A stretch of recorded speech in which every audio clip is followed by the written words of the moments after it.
Jadi dalam sodrun ada kolbun, dalam kolbun ada nafsun, dalam nafas ada takwa. Lawan dari takwa nanti ada fujur. Ya, di Quran surah 91 ayat 7 sampai 10. Wa nafsin wa ma sawwaha fa'alhamaha fujuraha wa taqwaha. Nah, yang harus kita aktifkan tuh yang takwa ini. Kalau takwanya kita aktifkan, maka keluarlah semua potensi baik yang ada terbawa dalam bawaan hidup kita. Semua sifat-sifat baik, akumulasi sifat baik itu disebut takwa. Jadi kalau ingin menginginkan akhlak mulia, caranya aktifkan takwanya. Maka akan tampil dalam diri kita kejujuran, kesabaran, keteladanan, kemuliaan. Sumbernya di sini semua. Nah, setan berusaha mengganggu itu. Dia ganggu dari mulai jalan masuknya dan paling depan, paling awal. Sadrun jamaknya sudur, alladzi yuwaswisu fi sudur. Jadi dia tuh mencegah, kalau masuk dari sini nggak bisa dicegah dari nafas, dia akan cegah di kolbu. Nggak bisa cegah di kalbu, dia ganggu di sodrun. Supaya nggak keluar pada diri kita. Jadi alih-alih mata kita itu bisa melihat yang baik, dipalingkan oleh dia melihat kepada yang tidak baik. Nah, ini fungsi kita sekarang, bagaimana menekan yang fujurnya sehingga tidak keluar yang buruk. Coba berapa di antara kita saat ini, yang kita ingin belajar itu punya niat berubah jadi orang baik. Menurut Allah. Nanti setelah pulang dikoreksi. Ini kata-kata ini sudah baik belum menurut Allah nih? Kan dihisab.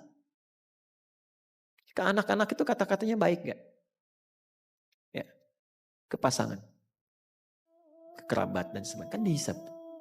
Di zaman yang penuh fitnah dan godaan, menjaga hati tetap bersih dan akhlak tetap mulia bukan perkara mudah. Inilah tuntunan Islam tentang cara membersihkan hati sebagaimana dijelaskan oleh Ustadz Adi Hidayat.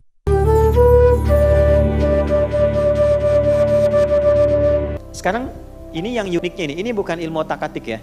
Kajian kami, kajian sanad. Ya, bukan dasar dari media sosial. Ya, tak-taka yutaktiku, tiktokan, gitu kan? Nah, itu kita hindari. Khalaqa, ini asal penciptaan, dari tidak ada menjadi ada. Nggak ada sama sekali, jadi ada. Oke? Bukan mengadakan dari bahan yang ada, bukan. Nah, kalau manusia bisa bikin meja, bahannya sudah ada. Oke? Tapi kalau tidak ada sama sekali, menjadi ada, itu khalaqa. Yang bisa berbuat itu, subjeknya disebut khaliq. Khaliq. Khaliq. Ya? Karena itu Allah menyebut dirinya dengan khaliq. Ditemukan di mana? Di Quran surah ke-15 Al-Hijr. Di ayat berapa? Ayat 28. Sudah? Wa idh qala rabbuka lil malaikati inni khaliqum bashara min salsalim min hama'im masnun. Ketika Allah firmankan kepada seluruh kalangan malaikat dan sebagian makhluk yang ada pada saat itu, sungguh akulah khaliq, yang mencipta dari tidak ada menjadi ada. Karena itu selain Allah nggak bisa disebut khaliq. Dan fitrah kita ketika disebut khaliq pasti menunjuknya kepada Allah. Jelas? Baik. Nah, penciptaannya khalaqa. Karena itu setiap Allah ciptakan pakai khalaqa.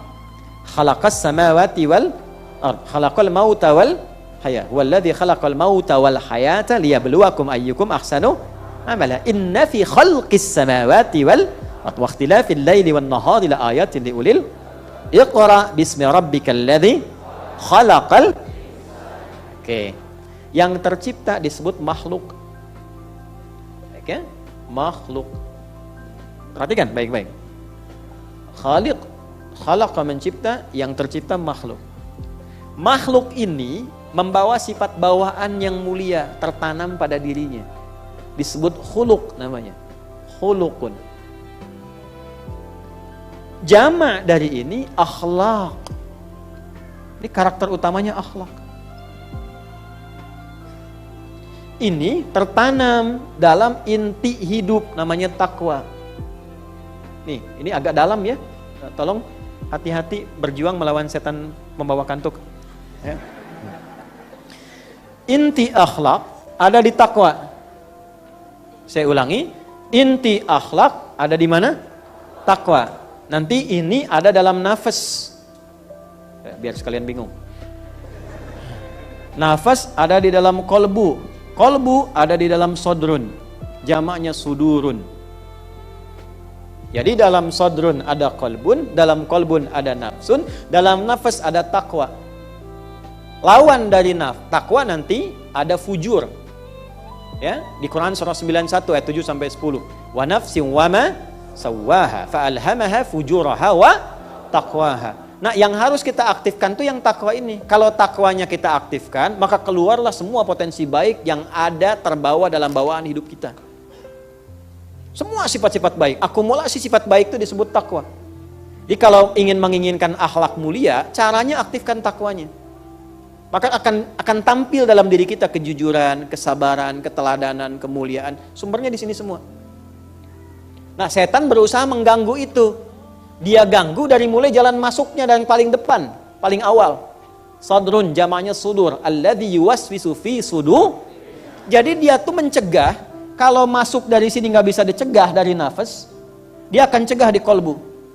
Nggak bisa cegah di kolbu, dia ganggu di sadrun. Supaya nggak keluar pada diri kita. Jadi alih-alih mata kita itu bisa melihat yang baik, dipalingkan oleh dia melihat kepada yang tidak baik. Nah, ini fungsi kita sekarang bagaimana menekan yang fujurnya sehingga tidak keluar yang buruk. Dalam bahasa Arab, sesuatu yang keluar yang buruk dari sifat fujur disebut su namanya. Karena dia melewati nafas, lewat nafas dulu keluarlah su. Nafas ketemu su, disingkat nafsu. Wa ma ubarni'u nafsi. Inna nafsa la'ammaratum bisu illa ma rahima rabbi. Jadi kalau nggak dikendalikan itu yang aktif fujur, dia melewati nafas, alih-alih keluar sifat baik keluar su, maka disifatilah nafas dengan sifat su, disebutlah di situ nafsu. Paham nggak sampai sini? Nah, ini dasarnya.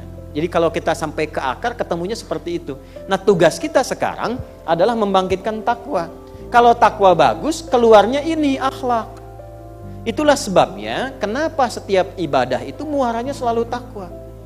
Puasa misalnya, setiap kita puasa, Ramadan lah yang pokok. Al-Baqarah ayat 183, ya ayyuhalladzina amanu kutiba alaikumus siyam kama kutiba alal ladzina min qablikum la'allakum.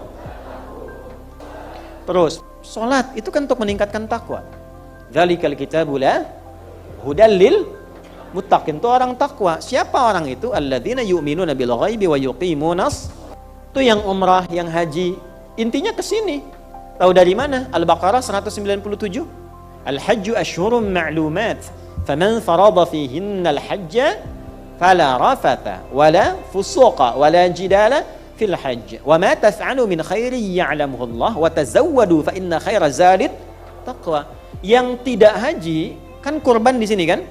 Coba kurban intinya di surat Al-Hajj. La yanalallaha luhumuha wala dima'uha walakin yanaluhu taqwa minkum. Inna akramakum 'indallahi atqakum. Ini poinnya. Jadi kenapa kita dituntut ibadah? Supaya jadi orang baik. Karena takwa itu menghidupkan akhlak. Akhlak membawa perilaku kita menjadi baik. Itulah sebabnya ketika disebutkan tujuan ibadah, kadang dirinci sampai kebaikannya. Contoh, kenapa sholat? Supaya takwa aktif. Kenapa takwa aktif? Supaya akhlak muncul. Kenapa berakhlak? Supaya baik. Orang tidak baik sumbernya dua. Kalau bukan fahsya, keburukan yang bersumber dari syahwat, atau mungkar, keburukan yang bersumber dari nafsu perut dan akal, yang diingkari oleh jiwa kita. Maka muncullah Quran surah 29. Ayat keberapa? 45. Utlu ma uhya ilaika minal kitab wa aqimis shalah. Innas salata tanha 'anil fahsya wal. Inilah. Nah, karena itu inti seseorang disebut sempurna ketika dia ibadah, itu ketika muncul akhlaknya. Dan akhlak tuh nggak mungkin muncul di luar ibadah, nggak mungkin. Akhlak tuh bawaan dari hasil ibadah. Karena bawaan sifat dari kehidupan. Ya, ini Khaliq mencipta khalaqa, yang tercipta makhluk sifat bawaannya khuluq. Khuluq ini dilatih lewat apa? Lewat ibadah. Dari mana taunya persamaan khalaqa dengan ibadah? Quran surah ke-51. Ayat berapa? 56. Wa ma khalaqtul jinna wal insa illa. Disitulah ketemu antara khalaqa dengan ibadah. Hasilnya ke sini. Jadi kalau kebaikan yang dihasilkan dari pendidikan formal, itu disebutnya adab. Asalnya itu. Asalnya bukan akhlak tapi adab. Makanya Nabi menegaskan, saya itu tidak punya guru, gak pernah sekolah. Oke? Karena siapa yang mengajarkan saya? Langsung Allah. Jadi secara formal Nabi diajarkannya oleh Allah. Addabani Rabbi fa ahsana ta'dibi. Yang mengajarkan adab kepada saya Allah, dan menyempurnakan itu lewat syariat melalui ibadah. Ya. Nanti standarnya akan beda. Di Jepang Anda bisa temukan adab, di Amerika adab. Karena itu ada peradaban, tapi belum tentu ada perakhlakan. Kalau disiplin bagus, ngantri iya, tapi zina juga banyak. Fahsyanya ada. LGBT malah disupport. Kan itu fahsya. Hah? Paham ya? Nah, jadi akhlak itu di atas adab, lebih tinggi. Akhlak di atas adab, bisa membentuk peradaban tapi belum tentu membentuk apa? Perakhlakan. Nah, cara untuk mendapatkan sifat akhlak berubah jadi baik itu disebut tazkiyah namanya. Jelas? Cara kita untuk mendapatkan itu dengan kata kerja, maka jadi tazakka yatazakka. Tapi kalau kita ingin cepat belajar jadi orang lebih baik, maka buang taknya menjadi yazakka. Barulah kita paham di sini kenapa Allah mensifati dengan kata yazakka bukan yatazakka. Perhatikan kalimatnya. Lihat baik-baik. Wa ma yudrika la'allahu yazakka, bukan yatazakka. Karena kenapa? Abdullah bin Abi Umi Maktum itu datang ngaji kepada Nabi, pengen cepat berubah jadi orang baik. Itu. Jadi kalau Anda mau berangkat, mau ngaji, dimanapun itu, motivasi pertamanya berusahalah niatkan supaya berubah jadi orang yang lebih baik di hadapan Allah. Dah harus dipandang orang. Rugi kita selalu mengamati komentar orang lain. Yang penting Allah menilai kita baik, cukuplah itu. Wa kafa billahi hasiba, yang penting cukup Allah nilai saya. Kalau sudah merasa punya Allah, nanti dilapangkan hatinya. Tak peduli orang mau bilang apa, sepanjang sudah konsisten dalam kebaikan, itu terjaga. Dan tidak harus membalas dengan cara yang tidak baik. Kalau sudah jadi hamba Allah, sifat kasihnya muncul tuh, maka disebut ibadur rahman. Wa ibadur rahmanil ladzina yamshuna 'alal ardi hauna wa idza khatabahumul jahiluna qalu salama. Coba berapa di antara kita saat ini yang kita ingin belajar itu punya niat berubah jadi orang baik menurut Allah. Nanti setelah pulang dikoreksi. Ini kata-kata ini sudah baik belum menurut Allah nih? Kan dihisab. Ke anak-anak itu kata-katanya baik gak? Ya. Ke pasangan, ke kerabat dan sebagainya, kan dihisab. Paham? Satu, jadi niatkan mengaji untuk memperbaiki diri. Orang yang berniat karena Allah dan Rasulnya untuk belajar agama, memperbaiki dirinya lebih baik dalam pandangan Allah dan Rasulnya, itu saat mulai berangkat langsung Allah puji orang itu. Jelas? Satu. Yang kedua, cepat. Sebelum yang kedua saya bacakan dulu tafsirnya. Ayahsullahu zakatun wa taharatun fi nafsi. Ya, yang dimaksud ya zakat itu adalah hadirnya, berhasilnya ia untuk mencapai kebersihan dan kesucian dalam jiwanya. Jadi ada potensi yang tidak baik di jiwa, itulah fujur tadi. Saya berikan rumus cepat ya. Setiap ada baik di takwa, pasti ada lawannya di fujur. Ada lawannya. Misal, jujur itu di takwa. Baik. Pasti ada lawan, dusta. Tempatnya di mana? Di fujur. Supaya lebih optimal ya. Bismillah. Ini satu, ini dua, ini nafs, wa nafsi wa ma sawa fa'alhamaha fujur. Di sini ada fujur, sini ada takwa, fujuraha wa taqwa. Taqwa biasanya suka begini ke atas. Ini gambaran dari alif, kasih tegak sini. Perhatikan baik-baik, fokus. Ini fujur, lawan dari takwa. Jadi kalau di sini kumpulan sifat positif yang baik-baik, ada jujur, ada sabar, ada rendah hati, dan seterusnya. Maka di sini ada lawannya, yang memancar, membawa sifat lawan dari ini sehingga terasa tidak baik, seperti negatif. Nah, sifat positif dan negatif terbawa dalam keseharian kita. Unsur kehidupan itu positif negatif. Anda punya mainan robot-robotan pakai baterai, akan positif dan negatif. Kalau nggak ada negatif, nggak hidup. Nggak ada positif pun nggak hidup. Alhamdulillah. Ya. Nah, ini akan selalu seperti itu. Karena bawaan di dalam diri kita pun kehidupannya seperti itu. Yang memancar pada sifat baik, pancarannya itu kalau material namanya infajar. Al-Baqarah ayat 60. Wa idhistasqa Musa liqaumihi faqulna idrib bi'asakal hajar. Kalau pancarannya membelah sesuatu yang gelap misalnya jadi terang atau merespon sesuatu yang positif, itu fajar namanya. Makanya sholat pertama saat bangun tidur, saat sinar matahari membelah kegelapan malam disebut fajar. Quran surah 17 ayat 78. Ya, aqimis sholata liduluki syamsi ila ghasaqil laili wa qur'anal fajr. Inna qur'anal fajri kana masyhuda. Tapi kalau pancarannya sifat yang tidak baik, dirasakan kurang positif, fujur namanya. Ini huruf sama, tapi kalimat harokat bisa berbeda, makna bisa tidak sama. Laha dengan alaiha tidak sama. Kasabat dengan iktasabat itu beda. Laha makasabat wa alaiha maktasabat. Itu tidak sama. Ya, raghiba fi dengan raghibaan itu beda. Sama-sama raghiba, fi senang, an benci. Takwa akumulasinya ini, lawannya ini. Nah, sekarang tugas kita bagaimana menghidupkan yang takwa, menekan yang fujur. Jelas?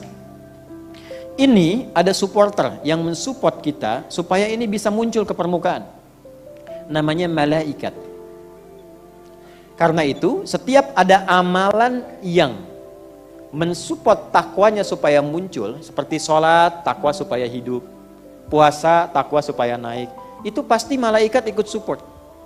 Contoh paling cepatnya begini, ini pasti dirasakan. Panggilan sholat itu apa namanya? Adzan. Ketika adzan dikumandangkan, kalau ada iman dalam hati kita, pasti terkonfirmasi. Makanya sebelum kalimat sholat, iman dulu. Alladzina yu'minuna bil ghaib wa yuqimunas. Nah, iman itu nanti konfirmasinya akan muncul ketika dipanggil untuk menunaikan sholat. Ada di mana ayatnya? Al-Anfal. Ayat berapa? Kedua. Innamal mu'minuna alladzina idza dzukirallahu wajilat qulubuhum. Ingat, qulub jamaknya qalbu. Di dalam qalbu ada nafas. Orang beriman itu ciri standarnya, jika disebutkan nama Allah, ada konfirmasi getaran di hatinya. Getaran itu getaran iman, beda. Tidak sama dengan ketika Anda di jalan, pelanggaran, lihat polisi, ada getaran juga tuh. Itu bukan getaran iman. Baik, balik lagi. Ada getaran, maka ketika dikumandangkan Allahu Akbar, Allahu Akbar, ada rasa kan dalam hati? Pernah nggak ada semacam bisikan positif pada diri kita dengan mengatakan sudah adzan, siap-siap. Nah, itulah tugasnya malaikat. Jelas? Tapi setelah adzan itu selesai, tiba-tiba suka ada bisikan, baru adzan kok belum qomat. Pernah begitu? Itu ada hadisnya di Abu Daud nanti. Fa idza thuwiba fa'ada. Kalau adzan selesai, balik lagi setannya, namanya khanzab. Setan balik lagi. Nah, itulah provokatornya setan. Di sini ada supporter, di sini ada provokator. Setan. Perhatikan baik-baik. Malaikat disebutkan 88 kali dalam Al-Quran. Setan disebutkan 88 kali. Jadi setiap aktivitas kehidupan kita, kita akan selalu menemukan keadaan hati ini terbawa pada dua suasana. Anda pun waktu mau kesini kan masih ada pilihan tuh. Berangkat enggak gitu kan. Ustaznya datang enggak gitu kan. Tadi kan waktu nunggu, terus Ustaz Surya kan ngasih pengarahan, kan Anda masih lihat jam tuh. Terus Ustaznya datang enggak ya gitu ya. Itu kan selalu begitu. Nah, karena tidak tentram, ada gejolak, bahasa Arabnya disebut qoluba. Tempatnya disebut kolbu. Tempat nafasnya disebut dengan kolbu. Cara kita supaya bisa menekan ini, agar lahir ini, takwa, itu disebut tazkiyah itu. Maka lanjutkan ayatnya. Wa nafsin wa ma sawwaha fa'alhamaha fujuraha wa qad aflaha man zakkaha. Zakka. Pakai fi'il madhi di sini supaya cepat dan fungsinya kuat. Jadi kalau pengen betul-betul jadi orang baik, maka komitmenlah yang kuat dan cepat untuk membersihkan, menyucikan, terjemahannya. Nyuci supaya yang fujurnya dialihkan ke takwa. Nah, karena itu, kenapa harus ada nyuci? Karena ada kotoran. Kenapa dicuci? Supaya bersih. Sampai sini paham nggak? Kenapa dicuci? Supaya kotorannya apa? Hilang. Muncul apanya? Bersihnya. Karena ibu nggak mungkin nyuci baju bersih. Ibu kurang sehat kalau begitu. Yang dicuci itu yang Nah, cara berpikirnya Allah mendatangkan yang kotor itu bukan ingin menjadikan baju kotor, bukan. Tapi supaya muncul bersihnya. Ulang. Allah mendatangkan, menciptakan kotor bukan ingin membuat baju itu kotor, tapi supaya diketahui bersihnya. Sebab kalau tidak ada yang kotor nggak ketahuan bersih. Nyuci itu cuma wasilah saja. Kalau tidak ada kotor kita nggak tahu itu bersih. Makanya didatangkan kotor supaya datang apanya? Bersihnya. Nah, terapkan kaidah itu ke sini. Seperti Anda mencuci, bukan menghilangkan bendanya. Ini bukan menghilangkan nafasnya, meninggal kalau begitu. Yang diinginkan, didatangkan dusta itu bukan ingin menjadikan Anda pendusta, tapi supaya muncul jujurnya. Diciptakan marah itu bukan ingin menjadikan suami pemarah, Bu. Tapi supaya naik sabarnya yang ada di ibu.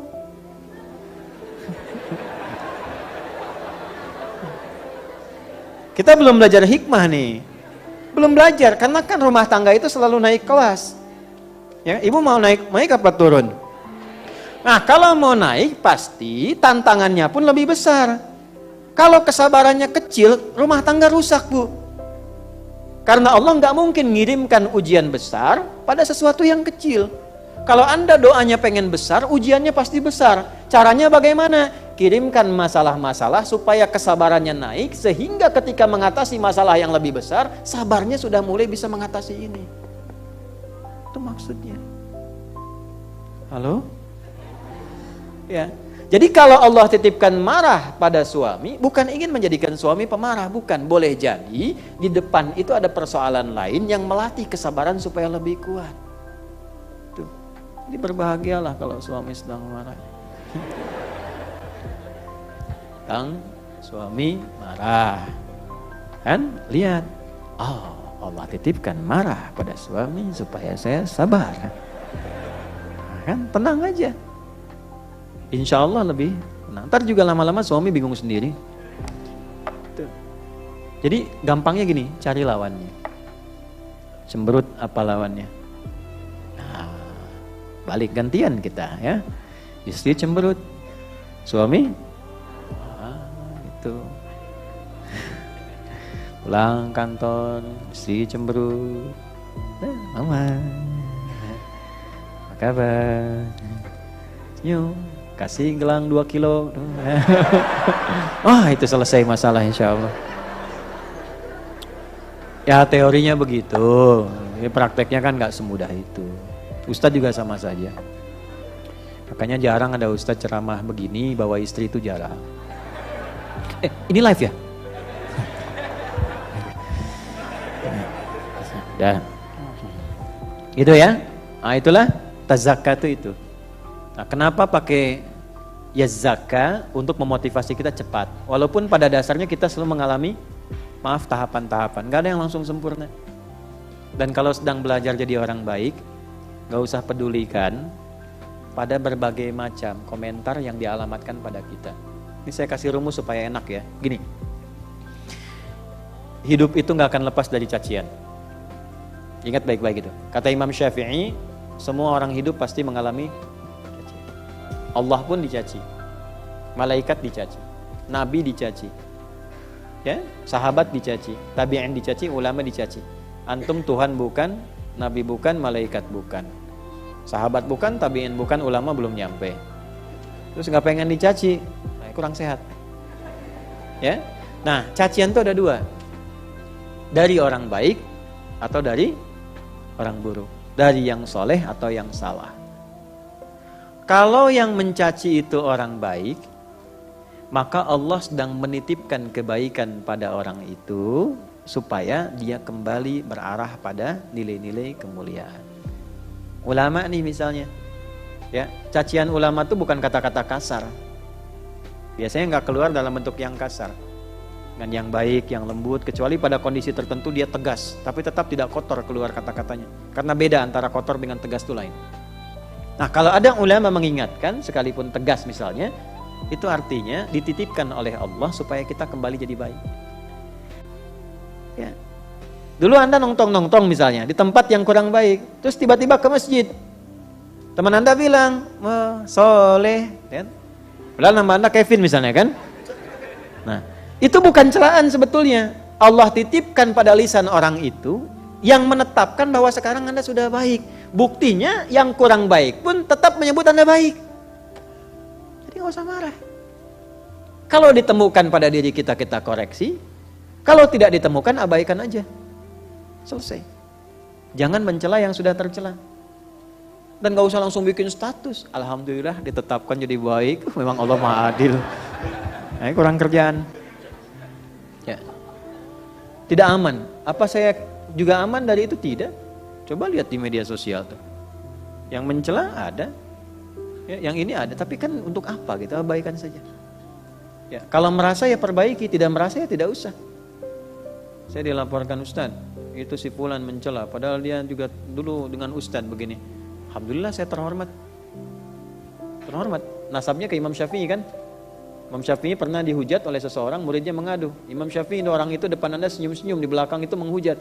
Alhamdulillah. Berarti saya berwibawa katanya. Alhamdulillah saya berwibawa. Kok bisa?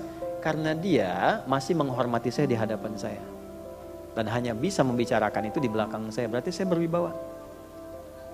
Ya, jadi maksudnya apa? Bikin santai aja kehidupan itu. Ya, bikin santai. Hati yang bersih adalah sumber ketenangan. Dari hati yang bersih lahir akhlak yang baik, dan dari akhlak yang baik turun keberkahan hidup. Melalui kajian ini, Ustadz Adi Hidayat mengingatkan kita untuk membersihkan hati dari penyakit seperti iri, dengki, sombong, dan ria. Karena penyakit hati inilah yang sering membuat hidup terasa sempit dan gelisah. Dengan memperbaiki niat, menjaga lisan, dan membiasakan amal saleh, perlahan hati menjadi lebih lapang dan akhlak mulia tumbuh dalam keseharian. Semoga Allah membersihkan hati kita, memperindah akhlak kita, dan menjadikan hidup kita lebih damai, ringan, serta penuh keberkahan. Amin ya Rabbal Alamin.